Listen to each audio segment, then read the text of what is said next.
Alrighty, fanboys and fangirls, so Google I/O 2021 has come to a close. I have finally had the chance to rewatch it to see if I missed anything, and I'm pretty sure all of you have seen it and have seen reactions on the internet, so I'm not going to bore you with mine, but I'm just going to give you a quick, straight to the point reaction on my thoughts and concerns and anything that I had to say about Google I/O 2021, and also I'll give you some final thoughts as well.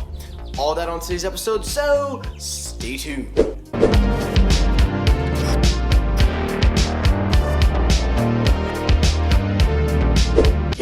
What's poppin'? Michael here. Welcome back to Technoid. Hope you're doing well. Hope you all are staying safe. Anyway, guys, as you can see, I am not in my current location where I usually film my episode of Technoid. I am here at my vacation house in North Carolina, here for some little quality time. But in my quality time, I got bored and I said, you know what? Show must go on. So we're gonna have an episode of Technoid Vacation Edition, and we're enjoying some Pepsi Blue. So if you like the content, you enjoy what I bring to the table, make sure you hit that subscribe button, everyone. Share the video out with your friends and family, and also, guys, please do consider subscribing because you're never gonna find another YouTuber as dedicated as me. All that out of the way, let's get it going. Alrighty, story number one, the main story, Google I/O 2021. Now, all of you have seen Google I/O 2021, or at least have heard something of Google I/O 2021. Now, for most people, I/O is just a software event.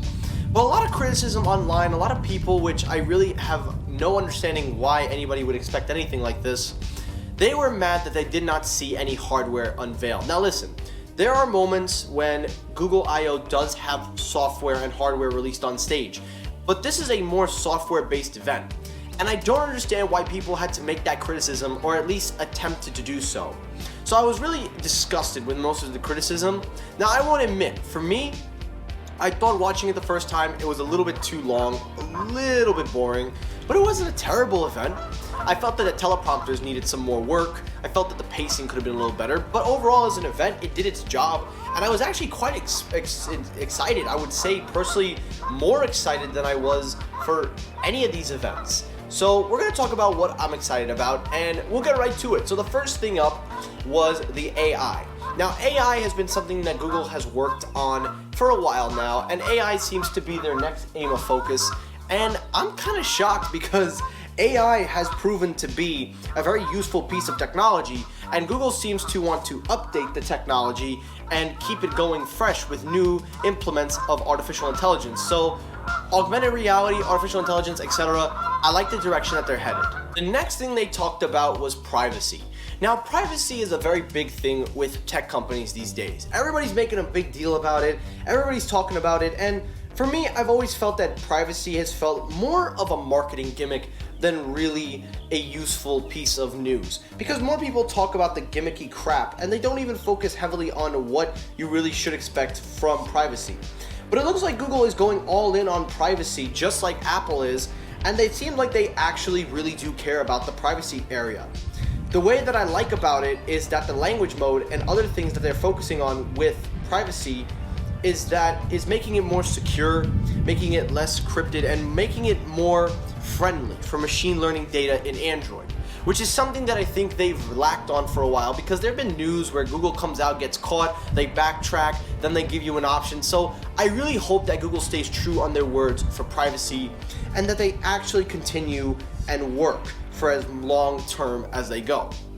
Then, of course, the main star of the show, Android 12.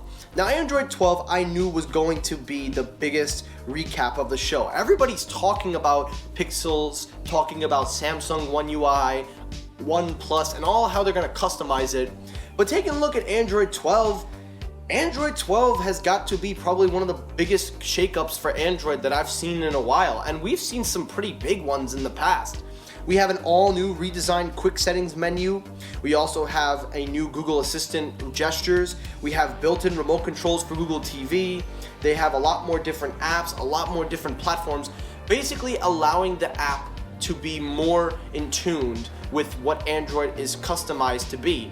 And then on top of all that, Android 12 brings in AirDrop-like features for Chrome OS, digital car keys for using your phone as a key.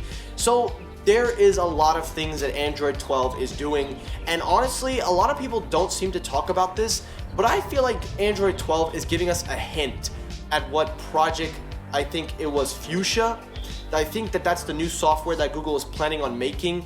This might be a glimpse of what we're going to see from Fuchsia, Project Fuchsia. So I'm actually kind of interested myself to see how far Google is willing to push their updates and really just how far they're willing to go when coming with Android. Because to me, I love Android. I think besides me being an iOS user, I think Android is more customizable.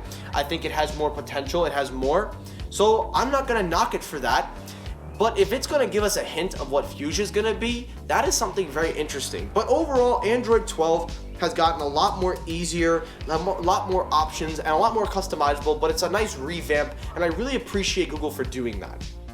And the last thing that we're gonna talk about, and then of course, one real thing, Project Starline. But real quickly, Wear OS. This was the biggest shocker because I actually talked about this in my previous episode of Technoid. If you guys check it out, please check it out.